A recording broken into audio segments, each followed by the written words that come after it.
Hello, Dick Powell, Leadership Wrangler. Today I come to you to talk to you about your personal compass. So the first question I'm going to ask you is this. When was your moral compass set to true north? Can you remember where you were and whom you were with when your compass was set?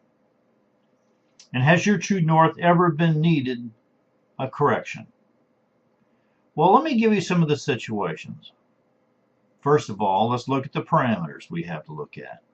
True north should correspond with the North Pole, and that's a geographic and a meridian type opportunity.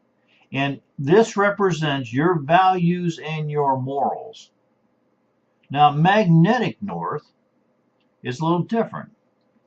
Magnetic north pulls a magnetized needle on a compass. And this represents the social norms, the things that we should be living within. And then, of course, the declination. Now, the declination is this. This is the difference between the true north and the magnetic north. So it's your personal drivers. All right, so we have our values and morals, social norms, and then your personal drivers.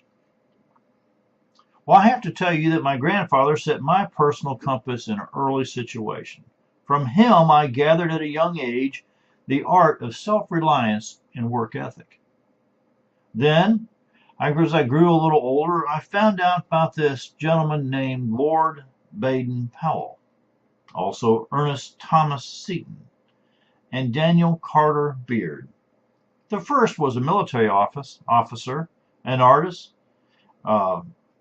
writer, a naturalist, and a backwoodsman. These three people really set me on my ear. Now think about it. The military person and officer was Lord Baden-Powell. Ernest Thomas Seton was an artist, and he was also a writer.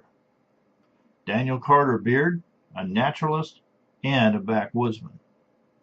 The Scouting Handbook was my guide through manhood. I remember quite well standing at attention in my self-pressed uniform, proudly repeating the 12 points of the Scout Law. A Scout is trustworthy, loyal, helpful, friendly, courteous, kind, obedient, cheerful, thrifty, brave, clean, and reverent. I lived closely by these 12 points in my youth as well as I do today. Then meeting and studying with a gentleman named Stephen Covey caused an awakening in my sense of direction.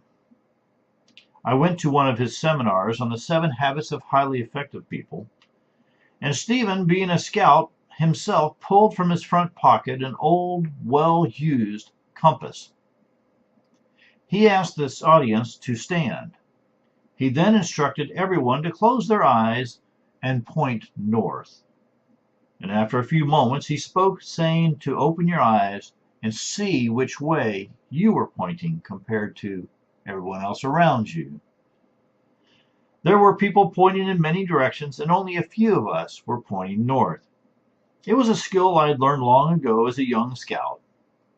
When everyone had sat back down with the laughter and good-natured poking fun, Stephen clearly pointed out that when you are not intentional about your surroundings, it is hard to be intentional about living your life. Most people go through life with no intention at all. Most people float through, take it as it comes, with no plan.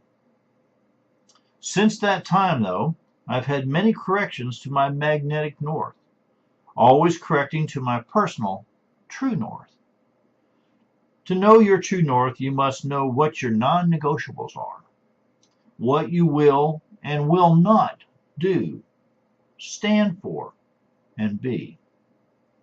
The map you leave for others to follow is the legacy of living the best life you can. So I'm going to leave you with a question. Are you ready to discover or rediscover your personal north? This has been Dick Powell, the Leadership Wrangler.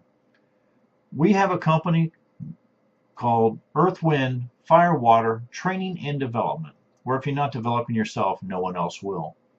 We truly, truly believe that you must develop yourself first before you can do anything else. And if you're going to lead others, you have to learn to lead yourself first. I hope this has helped you see that you need to find out what your personal north is and how you are going to go through it. Well, this has been D.W. Dick Powell, the Leadership Wrangler, from Earth, Wind, Fire, Water Training and Development, 727-422-1833, or Dick, D-I-C-K, at ewfw.org, or just go to the website, www.ewfw.org. And until next time, remember, ride hard, ride fast.